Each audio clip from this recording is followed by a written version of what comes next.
고난을 받아 십자가에 못 박혀 죽으시고 장사된 지 사흘 만에 죽은 자 가운데서 다시 살아나셨으며 하늘에 오르셔 전능하신 아버지 하나님 우편에 앉아 계시다가 거기로부터 살아있는 자와 죽은 자를 심판하러 오십니다. 나는 성령을 믿으며 거룩한 공교회와 성도의 교제와 죄를 용서하는 것과 몸의 부활과 영생을 믿습니다. 아멘. 찬송가 419장입니다. 찬송가 419장.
성경 말씀 봅니다. 베드로후서 2장 1절에서 4절 말씀까지 봅니다. 베드로후서 385페이지 신약성경 베드로후서 2장 1절에서 4절입니다. 1절 그러나 백성 가운데 또한 거짓 선지자들이 일어났었나니 이와 같이 너희 중에도 거짓 선생들이 있으리라. 그들은 멸망하게 할 이단을 가만히 끌어들여 자기들을 사신 주를 부인하고 임박한 멸망을 스스로 취하는 자들이라.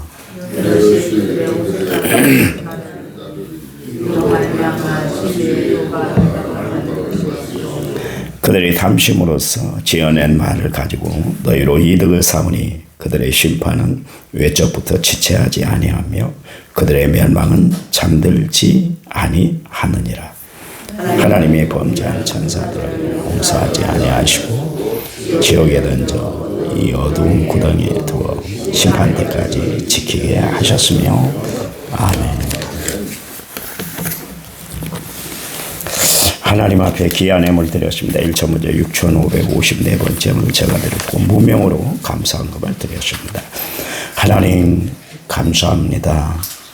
오늘도 주일을 맞이해서 주님 앞에 시간을 드리고 시작하게 하시니 감사합니다. 한 주간 동안 하나님의 깊은 은혜가 넘쳐나도록 도와주시기만 원합니다. 우리가 주 앞에서 행하는 모든 일들이 하나님 앞에 온전히 영광되게 하시고 연락되는 삶이 되도록 도와주시기만 원합니다.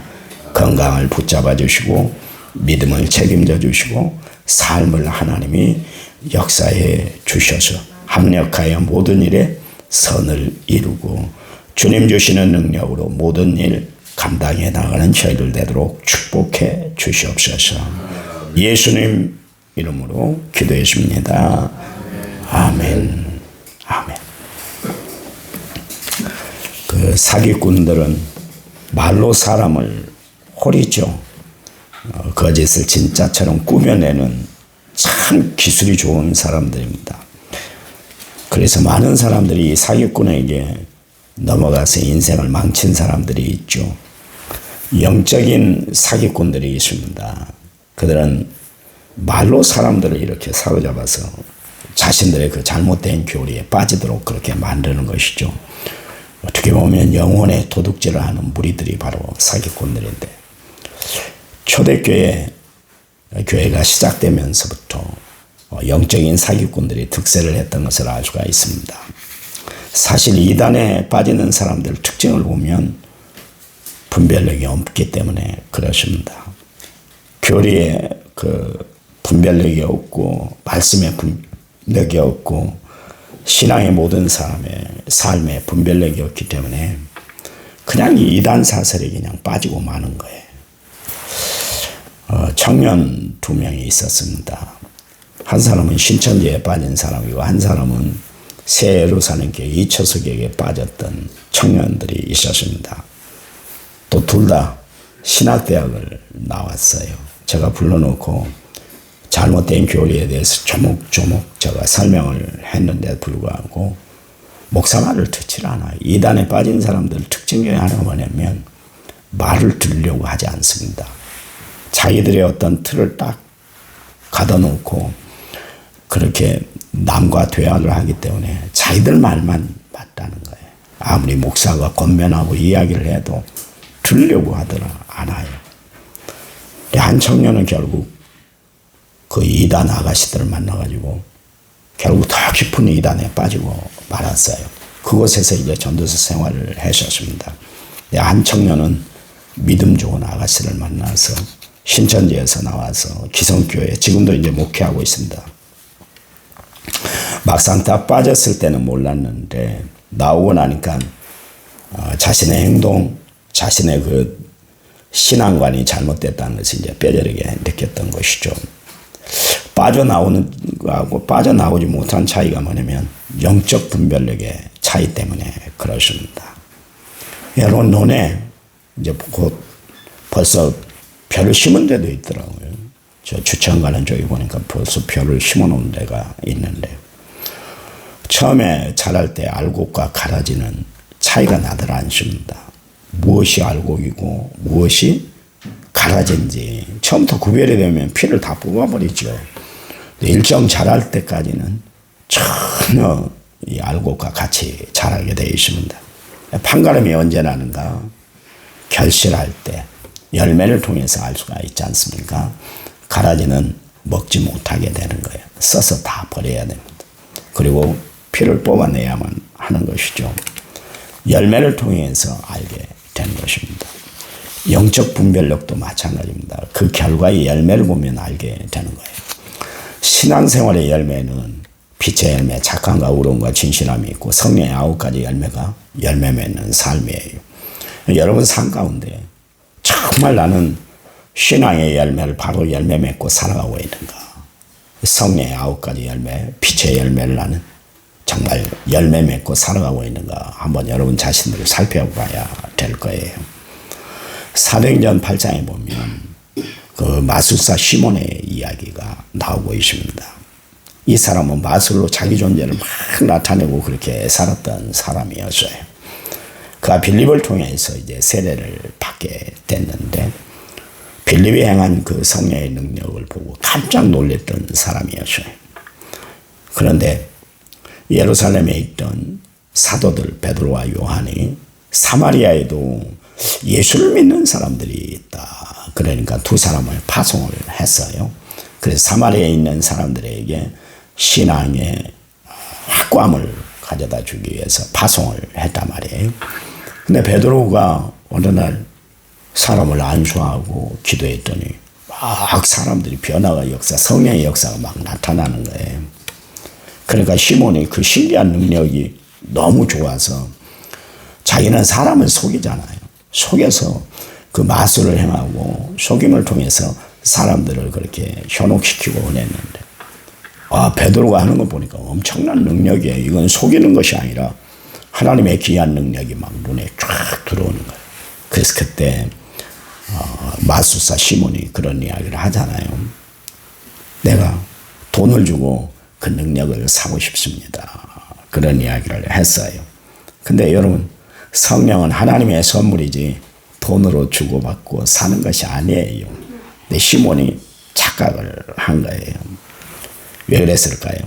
시몬은 하나님의 능력에 대해서 바로 알지 못했기 때문에 그렇습니다. 늘 이야기합니다. 신앙은 바른 신앙이 중요한 거예요. 여러분, 저는 여러분에게 열심을 요구하들 않아요. 열심이면 얼마나 좋아요. 교회 안에 열심히 있는 성도들이 있으면 목회하기 참 편하죠. 그런데 그 열심이 자칫 잘못되면 엉뚱한 길로 갈 수가 있거든요. 그냥 바른 신앙생활을 하세요. 바른 생각.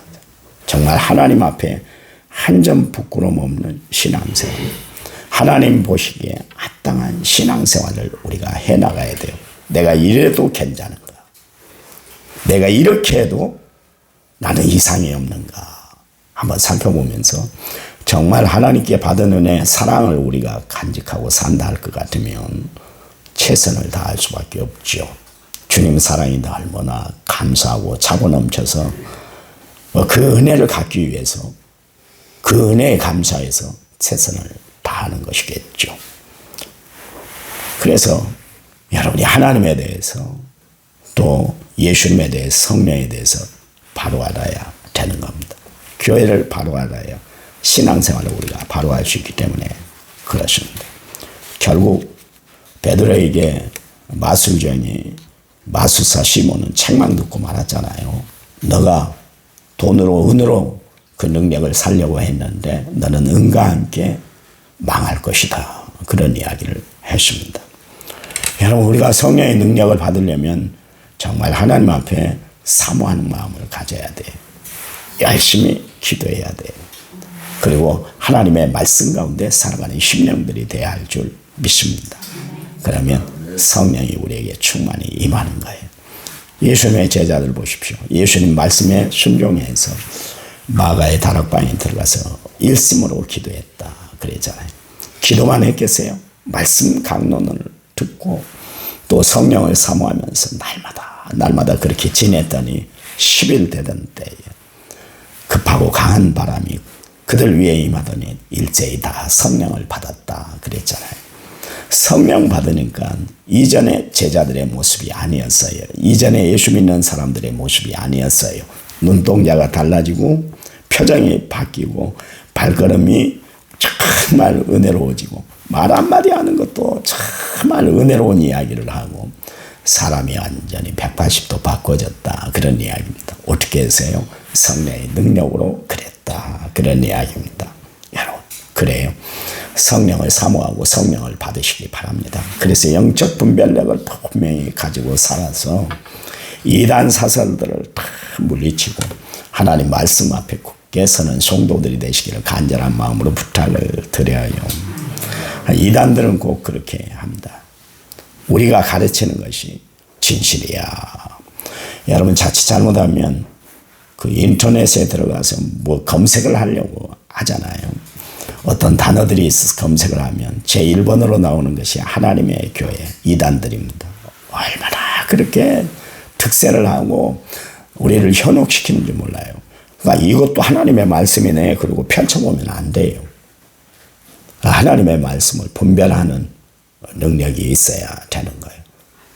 제가 이야기했잖아요. 그 청년들 둘을 불러놓고 이야기할 때 한참 빠져 있을 때, 야, 교리적으로도 안 맞고 하나님 말씀대로 그들이 전하는 것이 아니야. 그런데 두 청년이 똑같이 하는 이야기가 뭐냐면, 목사님 성경 말씀을 전하던데요. 그래요. 여러분, 이단이라는 것은 끝단자 다 똑같은데 끝이 다르다. 그래서 이단입니다. 다 똑같아요. 그들도 성경을 이야기를 해요. 그 이단들이 펼쳐놓은 그 하나님의 교회에 그 사람들이 펼쳐놓은 이야기들도 성경 안에서 이야기를 해요. 그런데 끝이 다르다. 그런 이야기입니다. 그러니까 그 분별하기가 참 애매해요. 사기꾼의 이야기할 때 우리가 혹 빠져드는 것은 분별하기 어려우니까 그런 거 아니겠어요? 마찬가지로 그렇습니다. 그래서 그 사람들은 뭐라고 이야기하냐면, 우리 교회에 와야 돼. 우리가 하는 성경 공부를 배워야, 그래야 천국 가는 거야. 다른 데는 길이 없어. 우리에게만 와야 돼. 근데 어디도 예수님이 교회가 우리를 구원한다는 이야기가 어디 있습니까? 교회는 뭐 하는 것이에요? 만민이 기도하는 집이다 그랬지. 교회가 구원한다는 이야기는 없어요. 오직 구원자는 예수 그리스도 한 분뿐이다 이야기를 하고 있잖아요. 여러분, 교회는 우리가 천국 가기 위해서 이 땅에서 잠시 모여서 함께 믿음의 공동체를 이루는 것이고, 이곳에서 하나님의 말씀의 가이드를 받는 것이에요. 우리는 사람이 구원하는 것이 아니라, 이만희가 장길자가 구원하는 것이 아니라, 박태선이 문선명이가 구원하는 것이 아니라, 예수 그리스도가 구원한다는 것을 분명히 믿으시기 바랍니다. 나 이대로 이렇게 예수 믿어 내가 천국 갈 수 있을까? 내 행실, 내 표정, 내 살아가는 모습을 보면 이래가지고 내가 천국 갈 수 있어? 갈등은 할지 모르겠어요. 왜 갈등할까요? 확신이 없으니까 갈등을 하는 거예요. 그래, 나는 하나님의 사람이야. 나는 예수를 구주와 주님으로 모셔드렸어. 내 삶은 변함이 없어. 내 결단은 분명해. 나는 예수님밖에 없죠. 이런 결정을 내린, 여러분, 이런 결단을 내린 그런 시간이 있으면 여러분은 구원받은 하나님의 백성으로 살아가게 될 줄 믿으시기 바랍니다. 여러분에게 놓인 천국은 여러분의 것이 될 줄 믿으시기 바랍니다. 그래요. 이단들은 이 진리의 말씀, 하나님의 말씀을 방해하고 거슬려요. 그리고 자기들의 안락을 위해서 성경을 이용해 먹습니다. 그래서 거짓 교사들의 특징은 뭐냐면, 육체의 욕망을 채우는데 급급합니다. 육체의 욕망을 채우는 대표적인 일이 뭐냐면, 오늘 성경에 나온 것처럼 호색한다 그랬습니다. 호색이라는 것은 성적인 타락을 말하는 거예요. 저들이 성적으로 타락했기 때문에 잘못을 가리키는 판단 기준마저 흐려져서 무각한 상태예요. 2절 말씀에 여럿이 그들의 호색하는 것을 따르니 이로 말미암아 진리의 도가 비방을 받을 것이다 그랬습니다. 저들은 하나님의 말씀을 갈기갈기 찢어놔요. 그래서 결국 그 안에 예수 그리스도가 없게 만들고 자기들의 교리만 드러나게 그렇게 합니다. 어제 이야기한 것처럼 데살로니가 교회에 바울이 이야기를 하는데, 데살로니가전 후서 2장 8절, 그때 불법한 자가 나타나니 주 예수께서 그의 입의 기운으로 저를 죽이시고 강림하여 나타내심으로 패하실 것이다 그랬습니다. 결국 거짓 교사들은 망하고 만다 그런 이야기예요. 요한사도는 요한이 4장 6절 말씀에, 우리는 하나님께 속하였으니 하나님을 아는 자는 우리의 말을 듣고 하나님께 속하지 아니한 자는 우리의 말을 듣지 아니하나니 진리의 영과 미혹의 영을 이로써 안다 그랬습니다. 그래요. 우리가 하나님의 말씀을 바로 알고 살아야 돼. 왜 교회에 나오는가? 그건 다른 거 아니에요. 하나님의 말씀을 들음으로 말미암아 우리가 진리에 속한 사람들이 되기 위해서 교회에 나오는 거예요. 여러분, 그러니까 늘 교회에 나와서 말씀 듣기를 사모하고 하나님 앞에 우리의 모습을 하나님 앞에 드리는 삶을 살아야 될 줄 믿습니다. 요한 사도가 그런 이야기를 했어요. 요한일 3장 9절 말씀에, 하나님께로부터 난 자마다 죄를 짓지 않으면 이는 하나님의 씨가 그 속에 거하며 그도 범죄하지 못하는 것은 하나님께로부터 났습니다. 그렇게 이야기를 하고 있습니다. 하나님의 말씀이 내 삶을 주관하고 내 마음 중심에 하나님의 말씀이 함께하면 죄하고는 타협할 수도 없다. 죄를 바라보지도 않는다. 그런 이야기입니다. 여러분, 그래요. 그리고 3절 말씀이 그들이 탐심으로써 지어낸 말을 가지고 너희로 이득을 삼으니 그들의 심판은 예적부터 지체하지 아니하며 그들의 멸망은 잠들지 않을 것이다. 결국 이단들은 어떻게 되는 거예요? 멸망당하게 된다. 하나님이 심판하신다. 그러니 이단들은 지옥에 대해서도 모르는 사람들이에요.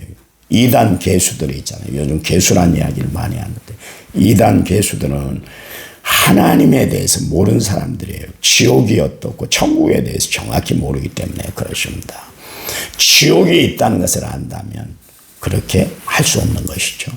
천국이 있다 확신한다면 그렇게 할 수가 없는 거예요. 하나님의 분명한 심판이 있다는 것을 알면 두렵고 떨림으로 사는 거예요. 두렵고 떨림으로. 전에 모셨던 목사님이 참 정치를 많이 했어요. 일평생 정치만 하시고 다녔습니다. 그런데요, 마지막에 치매가 딱 왔잖아요. 그래서 요양병원에 계시는데 그때 목사님이 그 뵈러 갔더니 그런 이야기를 하시더라고요. 김 목사, 나는 평생에 잘못된 길을 걸어가서 정치가 내 인생의 전부가 됐었는데 그래서 총회장까지 하고 그랬는데 이거 아무것도 아니네. 내가 그동안 너무 잘못 살았어. 내가 그동안 성경을 멀리하고 하나님의 말씀을 대충대충 전했는데 말이야. 이제 내가 깨달았네. 그래서 나는 매일매일 성경만 보내. 그런 이야기를 하십니다.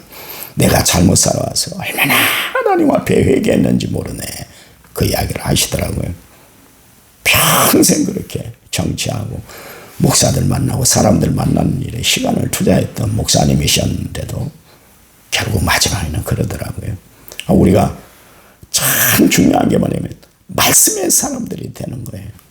은혜 안에 머무는 삶을 살아가는 거예요. 그게 하나님을 기쁘시게 하고 하나님 앞에 은혜를 누리는 삶을 살게 하는 것인 줄 믿으시기 바랍니다. 거짓된 것에 현혹되지 마세요. 4절 하나님이 범죄한 천사들을 용서하지 아니하시고 지옥에 던져 어두운 구덩이에 두어 심판 때까지 지키게 하셨다. 그러십니다. 여러분, 심판 때까지 어떻게 한다고요? 지키게 하셨다. 어두운 구덩이. 무저갱에 넣어서 하나님께서 그들을 나오지 못하도록 하겠다. 활동하지 못하게 하겠다. 그런 이야기입니다. 여러분, 우리는 이 진리의 말씀, 하나님의 말씀만 붙들고 살아가는 성도들이 되어야 할 줄 믿습니다. 하나님 감사합니다. 오늘도 하나님이 저희들을 사랑하셔서 은혜로 또 한 주간을 시작하게 하신 감사합니다. 우리가 붙들어야 할 것은 하나님의 말씀, 예수님 십자가인 줄 믿습니다. 날마다 주님 바라보고 하나님 의지하고 주의 도심 가운데 승리하며 살아가는 저희를 되도록 도와주시기만 원합니다. 세상 것 바라보고 세상 것 연연하고 세상 것 의지하고 살아가지 않도록 하나님이 날마다 저희들을 쳐서 십자가 앞에 복종시키고 살아가는 저희들 되도록 도와주시기만 원합니다. 하루 한 시간이라도 더 주를 위해서 일할 수 있는 저희들 되도록 축복해 주시옵소서. 함께 하실 것을 믿고 예수님 이름으로 기도했습니다. 아멘. 우리 합심해서 간절히 기도한 다음에 제가 축도하고 마칩니다. 기도합니다.